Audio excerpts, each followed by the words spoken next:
What is a good financial planning? Generally लोग investment planning या goal planning को financial planning समझ लेते हैं। सिर्फ पैसा कहाँ निवेश करना है is not financial planning. 2700 mutual fund है कीर्तन। क्या ब्रॉड कैटेगरीज हैं? तो ब्रॉडली 5 क्लासिफिकेशंस है। एक तो है इक्विटी म्यूचुअल फंड, दूसरा हो गया डेट, तीसरा प्रोडक्ट है जिसे आप हाइब्रिड कहते हो, फोर्थ कैटेगरी है कमोडिटीज और फिफ्थ कैटेगरी है international. 30% Indians are not ready for their retirement. अभी ऐसी सिचुएशन में अगर आप रिटायरमेंट प्लानिंग नहीं करोगे तो you are doomed. What other aspects of financial planning should he start implementing now? अगर कोई अर्ली 20s वाला हमें सुन रहा है, invest money in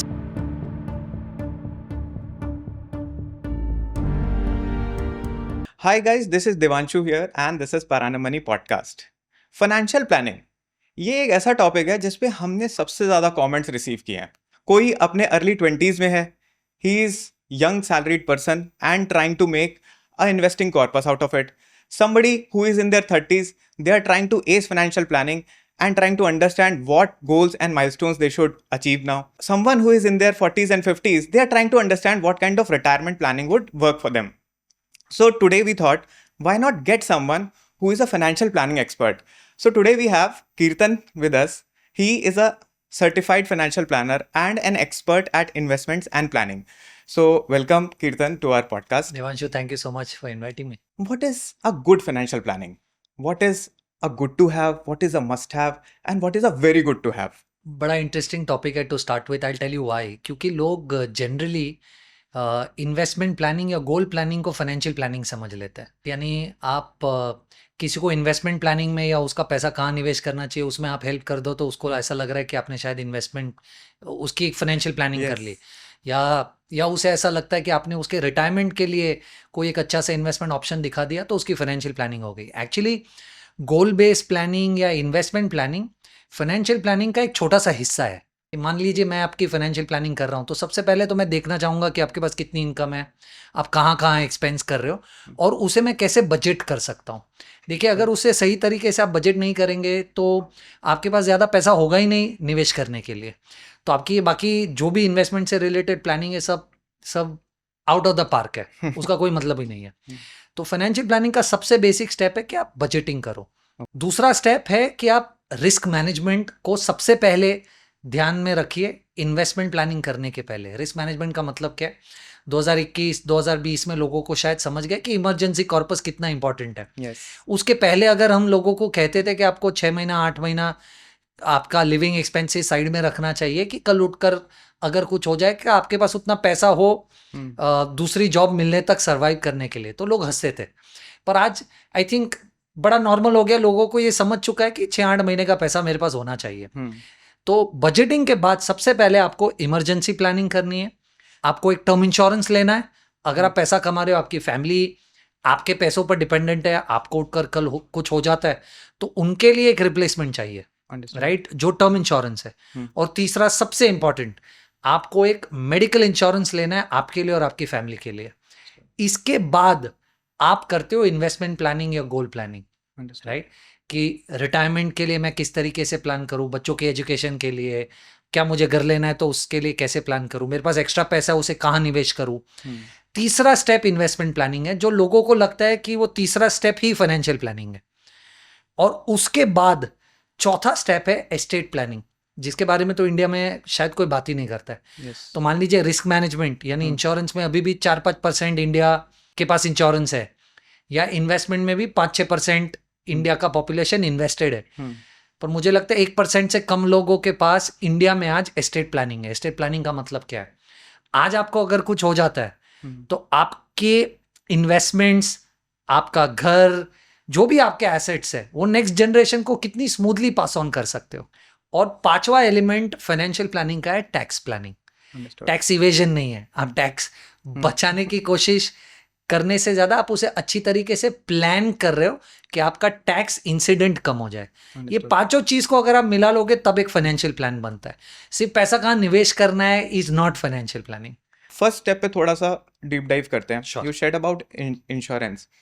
what is the right age? Like जैसे ही मेरी जॉब लगी तभी मुझे इसके बारे में सोचना चाहिए, या फिर मैं जैसे लेट 20s में हूँ तब मैं सोच सकता हूँ? मेनी पीपल थिंक अबाउट कि यार मैं यहाँ पे रहूँगा भी या नहीं। सो मतलब what is your thought on that and what is the right age? See insurance के दो एलिमेंट्स है. फर्स्ट इज आपका लाइफ इंश्योरेंस और हम्म, दूसरा हेल्थ इंश्योरेंस. मैं बाकी दूसरे इंश्योरेंस की बात नहीं कर रहा हूँ. अगर आप लाइफ इंश्योरेंस की बात करें तो मुझे ऐसा लग रहा है जिस दिन से आप कमाना शुरू करें उस दिन से आपके पास एक टर्म इंश्योरेंस होना ज़रूरी है. understood. क्योंकि देखिए जैसे ही आप कमाना स्टार्ट करेंगे या तो आपकी लाइफ या तो आपके इकोसिस्टम की, हम्म, राइट, आपके आजू बाजू जो लोग हैं including your parents, health insurance भी उतना ही ज़रूरी है. हम्म, राइट. उसका आंसर भी मेरे हिसाब से यही है कि जिस दिन आप अफोर्ड करना शुरू कर दे आप एक हेल्थ इंश्योरेंस ले ले. हम्म, पर मैं थोड़ा सा एक स्टेप आगे जाकर ये कहना चाहूँगा आपको कि हेल्थ इंश्योरेंस टर्म इंश्योरेंस के पहले ले. अगर आपको ऐसा लग रहा है कि आपके पास इनफ पैसा नहीं है कि आप दोनों ले पाए और आपको अगर चूज करना पड़े तो आप हेल्थ इंश्योरेंस पहले ले हम्म, टर्म इंश्योरेंस के. देखिए आपको और मुझे नहीं पता कि हमें कब क्या हो जाएगा. हम्म, और मेडिकल एक्सपेंसेस इंडिया में 18% इन्फ्लेशन से ग्रो हो रहे हर साल. wow. राइट. इसका मतलब कि शायद आज सर्जरी का कॉस्ट जितना है 3.5-4 साल बाद सर्जरी का कॉस्ट डबल हो जाएगा. हम्म, और जैसे ही आपकी एज बढ़ती जाएगी आपका मेडिकल प्रीमियम बढ़ते जाएगा. और एक बहुत बड़ा डिसएडवांटेज इस प्रोडक्ट का ये है जो लोग नहीं समझते कि मान लीजिए आपको अगर कुछ हो गया हम्म, और उसके बाद अगर आप सोचे कि अब मैं एक इंश्योरेंस लेना चाहता हूं तो या तो आपको इंश्योरेंस डिनाई कर दिया जाएगा या आपका प्रीमियम बहुत ज्यादा बढ़ जाएगा या आपको उस तरीके का प्रोडक्ट दिया जाएगा कि अगर ये सेम बीमारी या इसके आजू बाजू की कोई भी बीमारी अगले 3 साल तक कवर नहीं होगी. Now let's move to the next part of the journey. So let's say this individual has taken Sure. these insurances now. Now he's moving forward in his journey. तो अब इसे अपनी सैलरी से कैसे प्ले आउट करना चाहिए? Let's say this individual is 24-25 years old. तो how should he go about managing his salary? What other aspects of financial planning should he start implementing now? अगर कोई हम्म, अर्ली 20s वाला हमें सुन रहा है, hmm, my first suggestion is career पे focus करो. इन्वेस्ट मनी इन स्किल्स और higher education hmm, to get a better job which will lead to a better increment in salary and all of these benefits in the future. Only then you will be able to save more money and build wealth over a period of time. Now having said this, one more step forward. हम लोगों को ये कहते हैं कि equity में निवेश करो. Imagine a situation where you are able to invest in something which is dependent on your own skill. Today I come across a lot of people जिनको हम अगर बहुत अच्छे होते हैं ना मेरे खुद के ऑर्गेनाइजेशन में तो हम उनको एक ईसॉप पैकेज ऑफर करते हैं. yes. राइट. कि सैलरी के साथ थोड़ा सा ईसॉप ले लो. Yes. So when the company grows over a period of time, you will be able to make a lot of wealth because of the equity which is Factor. ESOP. Very अब nice. तीसरा, now I will try and answer your question. Yeah. कि मान लीजिए ये दोनों हो गए नहीं हो रहे for whatever reason, right? तो I follow a very strong philosophy which is कि आपको पैसा निवेश तो करना है पर आपको आपकी लाइफस्टाइल किल करके पैसा निवेश नहीं करना है. Very nice. I am somebody very strongly believes कि यार मेरे पास 20-25-50 करोड़ रुपया हो जाएगा जब मैं 60 साल का हो जाऊंगा तब उसका क्या करूंगा अगर मेरी बॉडी सपोर्ट नहीं कर रही है. राइट. तो don't invest by killing your lifestyle. You should enjoy and invest at the same time. I can tell you what I do. Right. I typically preach people कि कोशिश करो कि आप 30-30-40 रूल अप्लाई करो आपके इन्वेस्टमेंट जर्नी में. What do I mean? 100 रुपये आपकी इनकम है तो कोशिश करो 30 रुपए से ज्यादा का खर्चा ना करो. ओके. अभी उसमें आपका नॉर्मल खर्चा भी आ गया और लाइफस्टाइल भी आ गया. अब एडवांटेज क्या है, अगर आप आपकी फैमिली के साथ रह रहे हो तो ये पूरा 30% तो आप अपनी लाइफस्टाइल पे उड़ा दोगे. पर अगर आप अपनी फैमिली के साथ नहीं रह रहे हो तो 30% में शायद लाइफस्टाइल को मैनेज कर पाना थोड़ा सा मुश्किल हो जाएगा. पर देखिए ये एक जनरल रूल है, आपको इसको थोड़ा सा बेंड करना पड़ेगा आपके कंफर्ट के हिसाब से. But my rule is 30% expense, 30% EMI. उससे ज्यादा की EMI मत लीजिए. राइट. तो मान लीजिए आप साल का 100 रुपया कमा रहे तो 30 रुपए से ज्यादा EMI में मत भरिए. तो 100 रुपए में से 60 रुपया आप खर्चा कर रहे हो EMI में और अपने एक्सपेंसेस पे. कोशिश कीजिए बचा हुआ 40 रुपया इन्वेस्ट करने के लिए. Now let's come to the biggest question that everyone has. Investing SIPs and mutual fund, hmm, इसमें like today I want to understand थोड़ा बेसिक्स है, क्योंकि हम अपने ऑडियंस को थोड़ा बेसिक से समझाना चाहते हैं। 2700 म्यूचुअल फंड है कीर्तन, तो इसमें मतलब क्या ब्रॉड कैटेगरीज हैं और उनका डेफिनेशन क्या है? देखिए आपको म्यूचुअल फंड्स को एसेट में पहले क्लासिफाई करना पड़ेगा। एक तो है इक्विटी म्यूचुअल फंड, ओके जिसमें जब आप निवेश करोगे तो आपका पैसा इक्विटी में लग रहा है ओके या स्टॉक्स में लग रहा है। दूसरा हो गया डेट, जिसमें अगर आप इन्वेस्ट करोगे तो आपका पैसा डेट में लग रहा है। अभी डेट का मतलब क्या होता है कि आपने बैंक में फिक्स डिपॉजिट रखी, उसको भी डेट कहते हो आप। अंडरस्टूड। तो वैसे ही फिक्स डिपॉजिट अगर आपने किसी एक कंपनी में रख दी, रिलायंस इंडस्ट्री में, तो उसे आप बॉन्ड कहोगे, या गवर्नमेंट को दे दिया उसे आप बॉन्ड कहोगे। यस। तो जब आप ये डेट में इन्वेस्ट करते हो तो ये म्यूचुअल फंड कंपनीज के एफडी में, बैंक्स की एफडीज में, गवर्नमेंट की एफडीज में, जिसे Understood. टेक्निकली अलग अलग उनके चीजें कहा bonds में जाता है, invest करते हैं। उनके बॉन्ड्स में इन्वेस्ट करते हैं। हम्म। तीसरा प्रोडक्ट है जो इन दोनों का मिक्स है, जिसे आप Okay. हाइब्रिड कहते हो, अंडरस्टूड। जिसमें थोड़ा पैसा डेट में जाएगा, थोड़ा इक्विटी में जाएगा। ओके फोर्थ कैटेगरी है कमोडिटीज, ओके गोल्ड सिल्वर का कॉम्बिनेशन। Oh nice. और फिफ्थ कैटेगरी है इंटरनेशनल, अंडरस्टूड। जहां पर आप पैसा यूएस के स्टॉक मार्केट में लगा रहे हो, चाइना के स्टॉक मार्केट में लगा रहे हो, बहुत सारे अलग अलग स्टॉक मार्केट्स में लगा रहे हो, इंडिया के बाहर वाले। तो ब्रॉडली ये 5 क्लासिफिकेशंस है। अब ऐसे प्रोडक्ट्स तो इंडिपेंडेंटली ये एक प्रोडक्ट है। इक्विटी एक अलग प्रोडक्ट है, आपने पैसा डाला तो वो पैसा इक्विटी में लगेगा, डेट में डाला डेट में लगेगा, हाइब्रिड में डाला दोनों में लगेगा, इंटरनेशनल में डाला तो सिर्फ इंटरनेशनल में जाएगा, गोल्ड में डाला तो सिर्फ गोल्ड में जाएगा। और फिर एक ऐसी प्रोडक्ट कैटेगरी है जिसमें आप फंड मैनेजर पे छोड़ देते हो कि तुमको जो अच्छा लगे उसमें पैसा लगा दो। ब्रॉडली ये क्लासिफिकेशंस है। आपको पैसा कहाँ निवेश करना है ये डिपेंड करेगा मेरे हिसाब से 2 या 3 चीजों पे। सबसे पहला, आपका रिस्क एपेटाइट क्या है। रिस्क एपेटाइट का मतलब है कि आपने 100 रुपया लगाया, वो 90 हो गया तो आप कैसे रिएक्ट करोगे, या 100 रुपया 99 हो गया तो आप कैसे रिएक्ट करोगे, या 100 रुपया 95 हो गया तो आप कैसे रिएक्ट करोगे। सो से फॉर एग्जाम्पल 100 रुपया अगर 99 हो गया और आपको डर लगने लगेगा तो आप एक कॉन्जर्वेटिव इन्वेस्टर हो।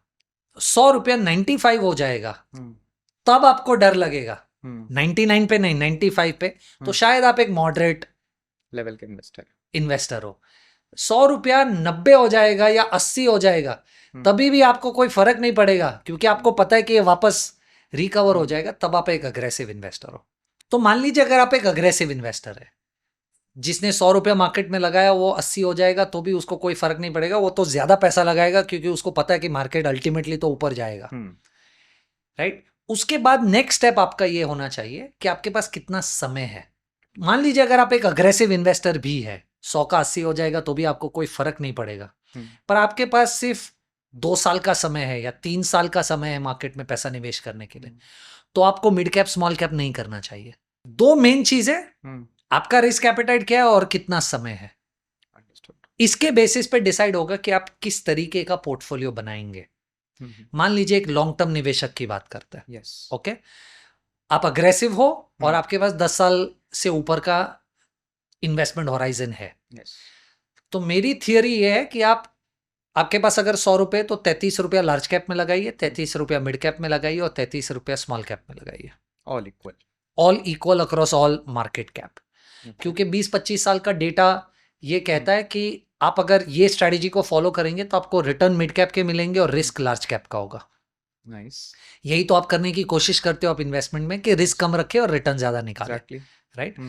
तो अगर आप लंबे समय के निवेशक है और रिस्क एपेटाइट है, large cap, mid cap, small cap, right.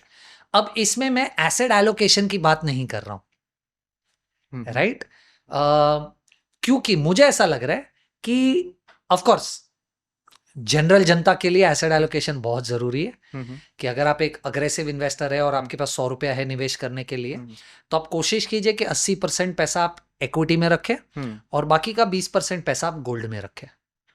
Understood, right, okay. अब बहुत सारे लोग जो शायद ये कॉन्वर्सेशन सुन रहे हैं वो पूछेंगे कि डेट में क्यों नहीं रख रहे हो आप पैसा। Exactly, okay.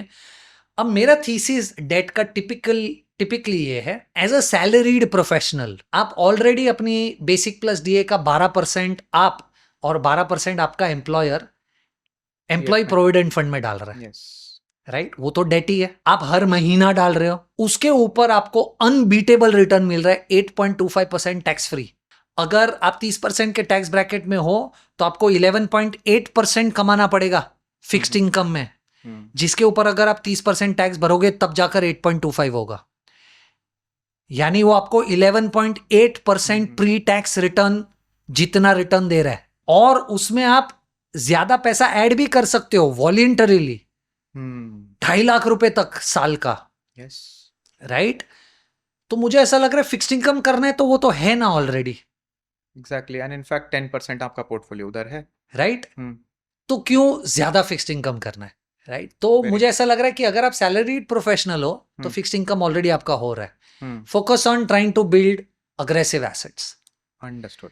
अब मान लो आप सैलरीड नहीं हो, तो मुझे ऐसा लग रहा है इंडिया में 10 में से 7-8 लोग पीपीएफ में निवेश करते हैं, या किसी के पास एक एलआईसी की पॉलिसी होगी, या पैसा एफडी में पड़ा होगा, तो वो तो फिक्स्ड इनकम एसेट है ही, या आपने रियल एस्टेट में इन्वेस्ट कर लिया होगा, जो मेरे लिहाज से फिक्स्ड इनकम एसेट ही है। राइट? तो यहां पर ज्यादा फिक्स्ड इनकम में क्यों पैसा रोक रहे हो? Miss allocation is also a big problem. Understood. तो आप अगर एक अग्रेसिव इन्वेस्टर हो, 80% पैसा इक्विटी, 20% पैसा गोल्ड, उस 80% इक्विटी को आप 33% लार्ज, 33 मिड और 33 स्मॉल ऐसे डिवाइड कर लीजिए। Very nice. That is how a aggressive long term investor should think. Mutual fund पे ही एक और बहुत क्वेश्चन आता है कि what are value funds, what are growth funds, and मतलब ऐसे और कौन से टाइप एग्जिस्ट करते हैं, थोड़ा सा I would want to understand from you in a little detail. So देखिए, ब्रॉडली 3 तरीके के फंड्स होते हैं, इसके बहुत सारे सबसेक्शंस हैं, राइट? बट ब्रॉडली एक होता है वैल्यू फंड, एक होता है ग्रोथ फंड और एक होता है मोमेंटम फंड। अब आप देखेंगे क्वालिटी, अल्फा, ये इन्हीं के सब सस्ते स्टॉक्स में ही निवेश करेगा। मान लीजिए 2 स्टॉक्स है, एक एचडीएफसी बैंक है और दूसरा कोटक महिंद्रा बैंक है। अभी बैंक्स को मार्केट में वैल्यू किया जाता है प्राइस टू बुक रेशियो पे। तो मान लीजिए एचडीएफसी बैंक का प्राइस टू बुक 4 है और कोटक बैंक का प्राइस टू बुक 2 है। तो अगर मैं एक value style of fund manager हूं तो मैं कोटक बैंक में निवेश करूंगा, एचडीएफसी में नहीं करूंगा। मैं ऐसी ही अपॉर्चुनिटीज ढूंढने की कोशिश करूंगा जो शायद सस्ती मिल रही है मार्केट में, जो कोई और किसी और रीजन की वजह से नहीं खरीद रहा है, उसे आप कहोगे वैल्यू स्टाइल ऑफ इन्वेस्टिंग। आप देखेंगे आईसीआईसीआई जो म्यूचुअल फंड है वो value style of investing follow करता है। Parag Parikh value style of investing follow करता है, राइट? वो लोग सस्ता स्टॉक्स ढूंढने की कोशिश करते हैं। दूसरा तरीका है मार्केट में निवेश करने का, वो है growth style of investing. Growth style of investing का मतलब है कि ये फंड मैनेजर महंगा स्टॉक खरीदेगा। अब आप कहोगे क्या लॉजिक है महंगा स्टॉक खरीदने में? तो ये फंड मैनेजर इस तरीके से सोचता है कि अगर मार्केट में इस स्टॉक का भाव ये है, इसका मतलब मार्केट को लग रहा है कि इसकी अर्निंग्स बहुत ज्यादा बढ़ेगी, राइट? और इसलिए ये स्टॉक भी उतनी तेजी से ऊपर जाएगा, इसीलिए मार्केट इसको ज्यादा वैल्यू दे रहा है। और तीसरा स्टाइल ऑफ इन्वेस्टिंग है momentum. Momentum style of investing typically उस तरीके का माइंडसेट है जिसमें फंड मैनेजर जो चीज नियर टर्म में चलने वाली है ना उस पे पैसा बेट करता है, और जो नियर टर्म में नहीं चलेगी उससे पैसा निकाल लेगा। Very small frequency, very fast, they are extremely agile, they will keep moving around sectors, right, depending on what is going to move and what is not going to move. So these are the broader frameworks of what is value, what is momentum and what is growth. आप और ये भी समझाइए कि what are other factors to evaluate mutual fund, तो इसके बारे में कुछ 2-3 पॉइंटर्स जो आप यूज करते हैं। देखिए, टेक्निकली तो हम 21 पॉइंटर्स यूज करते हैं, ओके, पर मैं आपको जो पॉसिबल है, और एक रिटेल इन्वेस्टर जो हमारा पॉडकास्ट सुन रहा है वो क्या यूज करके चूज कर सकते हैं, वो 2-3 पॉइंटर्स देता हूं आपको।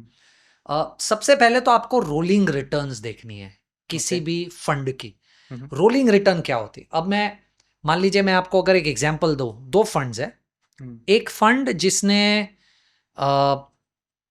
पिछले मान लीजिए 10 सालों का रिटर्न 12% दिया है और एक फंड है जिसने 10 सालों का रिटर्न 13% दिया है, आप कौन से फंड में निवेश करेंगे? 13%। 13%। यस। क्योंकि आपको प्रॉबली ऐसा लग रहा है कि 10 साल में अगर 13% रिटर्न दिया है तो 10 साल से कंसिस्टेंटली 13% रिटर्न दे रहा है। The answer is no.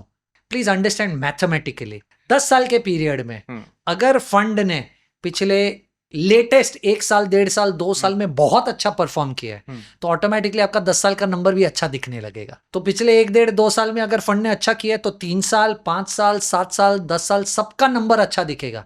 पर इसका मतलब ये नहीं कि 10 साल से वो कंसिस्टेंटली अच्छा परफॉर्म कर रहा है। तो ये प्रॉब्लम आप कैसे सॉल्व करेंगे? रोलिंग रिटर्न्स देखिए। रोलिंग रिटर्न्स क्या होता है? मान लीजिए मैं 10 साल के परफॉर्मेंस में 3 साल का रोलिंग देखता हूं। उसका मतलब ये है, मान लीजिए आंसर 12% आता है रोलिंग रिटर्न। मतलब ये है कि 10 साल में मैंने कभी भी निवेश किया होता, कभी भी, कोई भी स्टार्टिंग डेट पर मैं 3 साल होल्ड करता तो मुझे कितना रिटर्न मिलता। तब जाकर आपको फंड की कंसिस्टेंसी का अंदाजा लगेगा। दूसरी चीज, रिटर्न देखकर फंड को चूज करने की गलती मत कीजिए। रोलिंग हो तो भी आपको देखना है कितना रिस्क लिया गया है उस रिटर्न को जनरेट करने के लिए, राइट? तो फैक्ट शीट पे एक डेटा पॉइंट आती है जिसे आप कहते हो इंफॉर्मेशन रेशियो। वो देखिए, जिस भी फंड का इंफॉर्मेशन रेशियो ज्यादा है ना वो फंड आपको सिलेक्ट करना है। तो मान लीजिए 2 फ्लेक्सी कैप फंड आप देख रहे हो, दोनों का रोलिंग रिटर्न 12% 13% आ रहा है, ठीक है? अब आप बोल रहे हो रिस्क देखने दो, तो आपने निकाला इंफॉर्मेशन रेशियो।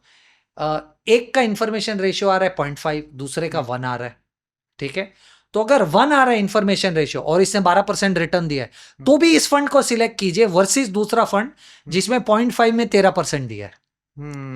क्योंकि ये कह रहा है कि इसमें कम रिस्क लेकर भी आपने ज्यादा रिटर्न बनाया है, जबकि थियोरेटिकली आपको लगेगा 13% ज्यादा बेहतर है 12% से। तो higher the information ratio better it is. Understood. तो 2 फंड है जिसकी 12% की रोलिंग है, तो आप ऐसा फंड सिलेक्ट करेंगे जिसका इंफॉर्मेशन रेशियो ज्यादा है दूसरे से। अंडरस्टूड। तीसरा डेटा पॉइंट जो आपको देखना चाहिए उसे आप कहते हो up capture and down capture ratio. Okay, right? Up capture down capture ratio क्या होता है? Would you agree if I tell you कि आपको एक ऐसे फंड में पैसा रोकना चाहिए जब मार्केट ऊपर जा रहा है ना तो मार्केट से बेहतर रिटर्न देता है, पर मार्केट गिर रहा है तो मार्केट से कम गिरता है। Exactly, everyone wants that, right? पर ये पता कैसे चलेगा आपको? Up capture and down capture ratio. Okay, अगर किसी भी फंड का अप कैप्चर 100 के ऊपर है, इसका मतलब है कि मार्केट जब ऊपर जाता है तो मार्केट से बेहतर रिटर्न दे रहा है। तो क्योंकि आपको एक ऐसे फंड में निवेश करना है जो मार्केट ऊपर जाता है तो मार्केट से ज्यादा ऊपर जाए और मार्केट गिर रहा है तो मार्केट से कम गिरे, आपको एक ऐसा फंड चूज करना है जिसका अप कैप्चर 100 के ऊपर है और डाउन कैप्चर 100 के नीचे है। तो मुझे एक ऐसे फंड में निवेश करना है जिसका अप कैप्चर मान लो 105 है, डाउन कैप्चर 95 है। अंडरस्टूड। इसका मतलब यह है कि मार्केट जब 100% रिटर्न देता है हाइपोथेटिकली, रिटेल के समझने के हिसाब से, तो ये 105 देता है, पर मार्केट 100 गिरता है तो ये 95 गिरता है। Very nice. तो हम तो 21 अलग अलग पैरामीटर्स देखते हैं, पर अगर कोई 3-4 देख रहे हैं तो रोलिंग रिटर्न्स देखिए, इंफॉर्मेशन रेशियो देखिए, जो ज्यादा है वो बेहतर है, अप कैप्चर 100 के ऊपर हो और डाउन कैप्चर 100 के नीचे हो। ये अगर 3-4 वेरिएबल्स भी आपके फंड में है ना, तो मुझे लग रहा है कि आपका फंड बेहतर है दूसरे फंड से। Now comes the question. In fact, one of the biggest question these days is retirement planning. And I'll tell you why this is important, because as per data, what I have read, that 30% Indians are not ready for their retirement. So how do you go about it? And what is your thought process on that? तो retirement is a very very very important discussion because India is now westernising. Exactly. हम लोग joint family से nuclear families की तरफ बढ़ रहे हैं, और I will not be surprise कि आज से 20 साल बाद मैं जब रिटायर हो जाऊंगा तो मेरा बेटा या बेटी मुझे ये कहेंगे, now you are on your own, I am on my own. Yes, Right? exactly. I wouldn't be surprise. Yes. तो ना आपके पास सोशल सिक्योरिटी है कि गवर्नमेंट आपको ये बोल रहा है कि मैं आपको पेंशन दे दूंगा, ना गवर्नमेंट आपको ये बोल रहा है कि आपकी मेडिकल एक्सपेंसेस मैं बेयर कर लूंगा जैसे वेस्टर्न कंट्रीज में होता है, ना आप जॉइंट फैमिली में हो, आप न्यूक्लियर फैमिली में हो, और न्यूक्लियर फैमिली में भी आप वेस्टर्नाइज हो रहे हो, जहां पर आप कह रहे हो कि आपको पता नहीं आपका बच्चा बच्ची आपका ध्यान रखेंगे कि नहीं। अभी ऐसी सिचुएशन में अगर आप रिटायरमेंट प्लानिंग नहीं करोगे तो you are hmm, doomed when you reach there. आप जिस दिन रिटायर होने की कोशिश कर रहे हो और वहां से लेकर आपको लगता है कि आपकी लाइफ हम्म, एक्सपेक्टेंसी जितनी है हम्म, उतना हर साल का एनुअल एक्सपेंस आपके पास होना चाहिए।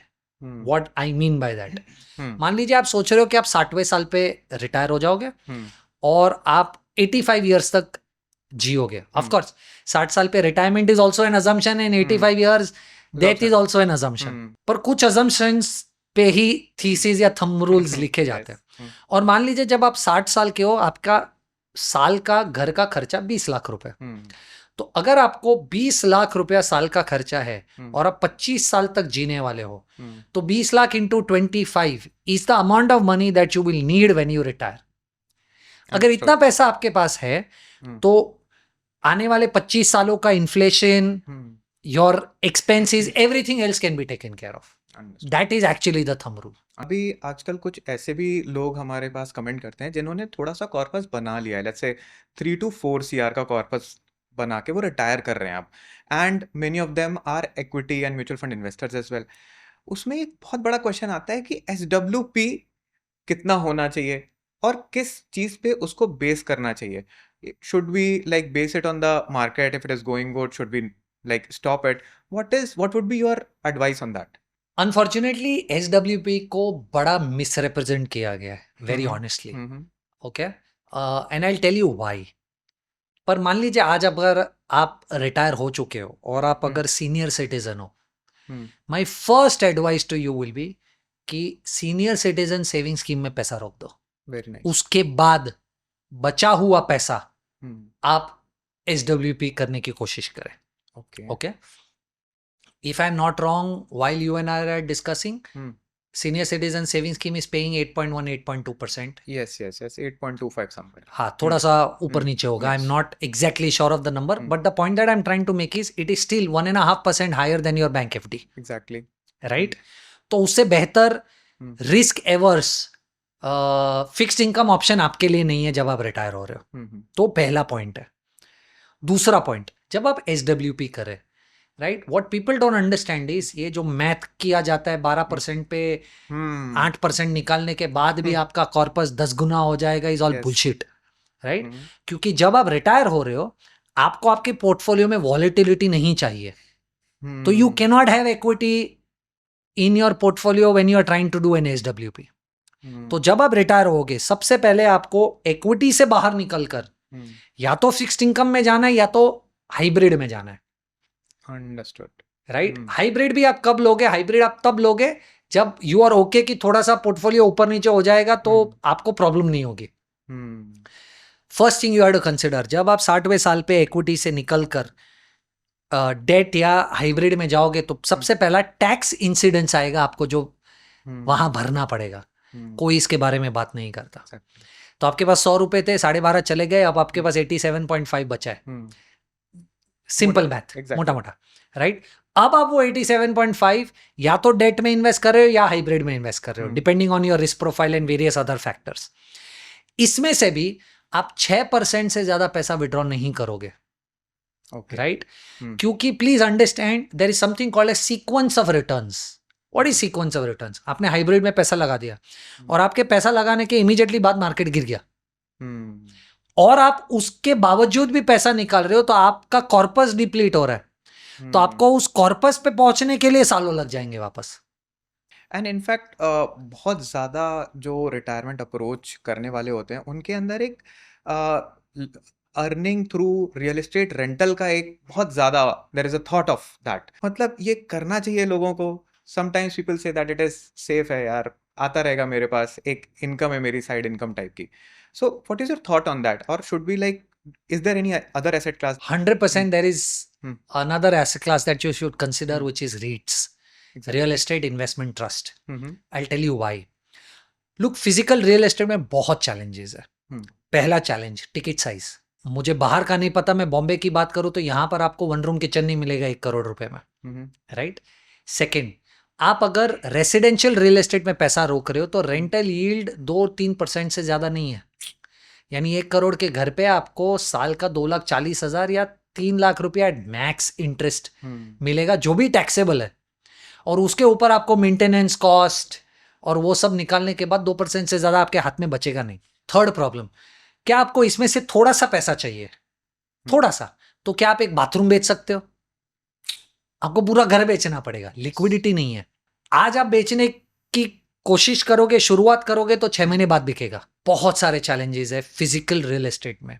पर इसके अलावा अगर मैं आपको कहूं कि एक प्रोफेशनल रियल एस्टेट कंपनी है जो आपसे बहुत बेहतर है रियल एस्टेट इन्वेस्टमेंट में, आप उसको 1 लाख रुपया दे दो, वो आपके बिहाफ पर कमर्शियल रियल एस्टेट या तो खरीदेगा या बनाएगा, malls, IT parks, warehouses, data centres, right, और वो आपके बिहाफ पर उसे रेंट पर देगा, और जितना भी रेंट आएगा ना उसका 90% रेंट आपको देगा। पॉइंट नंबर 1, वो प्रोफेशनली मैनेज्ड है, आप नहीं हो। पॉइंट नंबर 2, वो कमर्शियल रियल एस्टेट कर रहा है जिसका रेंटल यील्ड 7-8% है। पॉइंट नंबर 3, ये इसका 90% आपको मिल जाएगा, आपको कुछ नहीं करना है। पॉइंट नंबर 4, आप उसमें लाख रुपया भी इन्वेस्ट कर सकते हो। पॉइंट नंबर 5, ये लिस्टेड है मार्केट में, आप जब चाहे तब बेच सकते हो ना। Point number 6, hear me, in the last 5 years, the first listed REIT in India has generated an 11% CAGR. Plus, you are getting, I would not use the word fixed, but a predictable dividend as rent. Plus, जब आपने लाख रुपया लगाया और वो 1,10,000 या 1,20,000 हो गया, तो वो जो कैपिटल गेन्स है ना, उस पे आपको इक्विटी का टैक्सेशन लगता है 12.5%, unlike all the other assets जिसमें आपको ज्यादा लग जाएगा। 7th पॉइंट, सेबी ने एक अप्रूवल दिया है रीट्स को कि अब म्यूचुअल फंड्स उन्हें एज इक्विटी इन्वेस्टमेंट्स देखेंगे। इसका मतलब म्यूचुअल फंड्स अपने इक्विटी के फंड्स में उसे इन्वेस्ट कर सकते हैं। हाइब्रिड में भी वो अगर रीट्स में इन्वेस्ट करेंगे तो उसे इक्विटी माना जाएगा। इसकी वजह से बहुत सारा म्यूचुअल फंड्स का पैसा रीट्स में लगने वाला है, जिसकी वजह से कैपिटल अप्रिसिएशन हो सकता है। In fact, like the company that we work for, we also have a fractional real estate product itself. Super. Okay, so but that is a little lesser than the minimum size of the REITs. Correct. So REITs is something that is there on our charts. What we do in our fractional real estate is that we take under construction properties by delving into a lot of these data sets. Correct. And tokenize it. Yes, exactly. And fractionalizing it for the normal users. Absolutely. And what happens is that since these are under construction properties, there are construction linked plans. So you basically are giving a part of the payment. Correct. And you are gaining the value on whole 100% of your Yes. property value. So this is something that we do, and we have seen that a lot of people are now taking a good interest in this. And we also believe कि someday definitely we will reach the REIT stage, but right now this is really working नहीं, well. in fact, even अगर आप physical as an investor you are inclined towards doing physical investor, fractionally still better, right? Exactly. Ticket size छोटा हो जाएगा, एक professionally manage company है जो उसको रेंट पे दे रही है, मेंटेन कर रही है, Exactly. right? So fractionally still better than physical. So I would rather say physical fractional REIT, right? Exactly. So thank you guys for watching this video. In fact, this was one of the most needed discussion as per our comment section.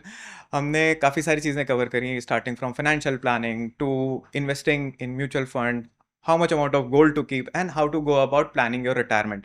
If two learnings I had to derive from the conversation with Kirtan, first would be कि early years में investing करने से पहले उसके basics clear कर लीजिए and अपने skills पे, अपने करियर पे काफ़ी इन्वेस्ट करिए.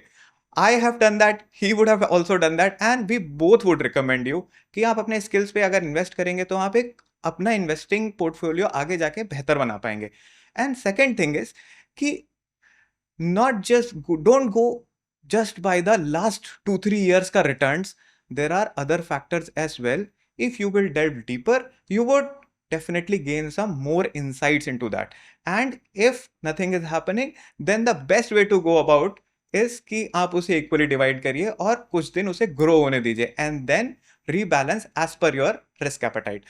So thank you Kirtan for enlightening us. It was one of the best conversations that I have had. In fact, I have also learned from it. So thank you so much. I'm so glad. Thank you so much for having me. And अगर ये video 1 lakh views cross करता है, then in fact we would do one more video on stocks. Okay, Done. another personal master class. Done. Done. Thank you so much, sir. Thank you so Hmm. much.